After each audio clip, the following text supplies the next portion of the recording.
ప్రసాద్ అనే నేను శాసనసభ సభ్యునిగా ఎన్నికైనందున శాసనం ద్వారా నిర్మితమైన భారత రాజ్యాంగం పట్ల నిజమైన విశ్వాసం, విధేయత చూపుతానని, భారతదేశ సార్వభౌమాధికారాన్ని, సమగ్రతను కాపాడుతానని, నేను స్వీకరించబోయే కర్తవ్యాన్ని శ్రద్ధాశక్తులతో నిర్వహిస్తానని దైవ సాక్షిగా ప్రమాణం చేస్తున్నాను.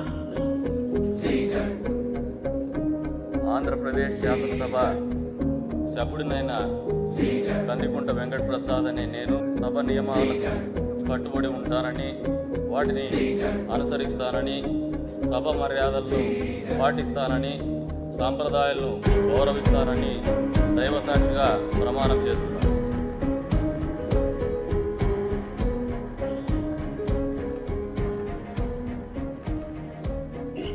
యార్లగడ్డ